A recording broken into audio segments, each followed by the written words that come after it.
নমস্কার বন্ধুরা, আজ আমি আপনাদের সাথে শেয়ার করব দারুণ টেস্টি মুচমুচে মুখরোচক একটি স্ন্যাক্সের রেসিপি। তৈরি করা খুবই সহজ। হঠাৎ কিছু মুখরোচক খেতে ইচ্ছে করলে আপনারা কিন্তু এই স্ন্যাক্সটি খুব সহজেই বানিয়ে নিতে পারবেন। চলুন তাহলে দেখে নিই। প্রথমে একটি পাত্রে নিয়ে নিচ্ছি এক বাটি পালং শাক। আমি এখানে পালং শাকের পাতাগুলো ধুয়ে কুচি কুচি করে কেটে নিয়েছি। এবার এর মধ্যে দিয়ে দেব একটা বড় সাইজের পেঁয়াজ কুচি, আর দিচ্ছি একটা আলু। আমি এখানে একটা কাঁচা আলু নিয়েছি। এখন আলুটাকে গ্রেটারের সাহায্যে গ্রেট করে নিচ্ছি।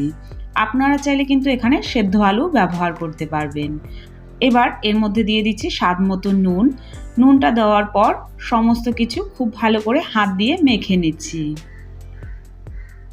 দেখুন, এটা মেখে নেওয়ার পর কিন্তু এর থেকে বেশ কিছুটা জল বেরিয়ে এসছে।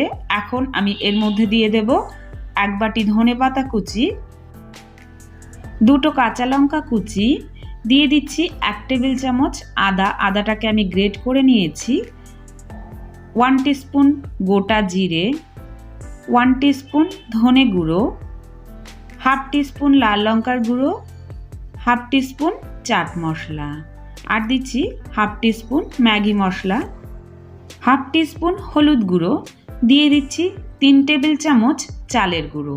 চালের গুঁড়োটা দিলে স্ন্যাক্সগুলো কিন্তু খুব সুন্দর মুচমুচে হবে আর খুব একটা তেল টেনে নেবে না ভাজার সময়।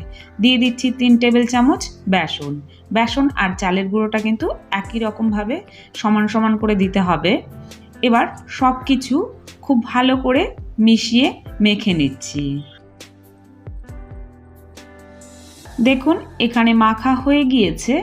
এখন আমি এর থেকে সামান্য একটুখানি হাতে নিয়ে নিচ্ছি। নিয়ে এভাবে হাতের সাহায্যে গোল করে নেব। তারপর দু হাতে একটু চেপে দিলেই দেখুন কত সুন্দর একটা টিক্কি শেপে চলে আসছে। এভাবে করেই কিন্তু আমি সবগুলোকে তৈরি করে নেব। আমি আরেকটা আপনাদেরকে তৈরি করে দেখিয়ে দিচ্ছি।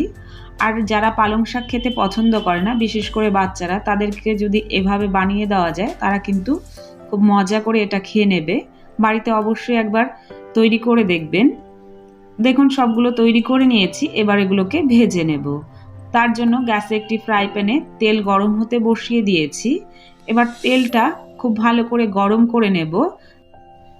তারপর তৈরি করে রাখা টিক্কিগুলো আমি তেলের মধ্যে দিয়ে দেব। এগুলোকে দেওয়ার সঙ্গে সঙ্গেই কিন্তু উল্টে দেওয়া যাবে না। একটা পাশ খুব ভালো করে ভেজে নেব, তারপর এগুলোকে উল্টিয়ে দেব। আর এই স্ন্যাক্সগুলো ভাজার জন্য কিন্তু খুব একটা তেলের প্রয়োজন হয় না, সামান্য একটুখানি তেলেই ভাজা হয়ে যায়। খেতে কিন্তু ভীষণ মুচমুচে আর মুখরোচক হয়।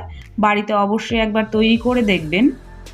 দেখুন, এভাবে উল্টে পাল্টে মিডিয়াম টু হাই ফ্লেমে আমি স্ন্যাক্সগুলোকে ভেজে নেব। এখানে কিন্তু স্ন্যাক্সগুলো প্রায় ভাজা হয়ে এসেছে। এবার আমি এগুলোকে তুলে নিচ্ছি। আজকের এই স্ন্যাক্সের রেসিপি যদি আপনাদের কাছে ভালো লেগে থাকে, লাইক, কমেন্ট এবং শেয়ার করবেন। আর আমার চ্যানেলে নতুন হয়ে থাকলে চ্যানেলটিকে সাবস্ক্রাইব করার অনুরোধ রইল।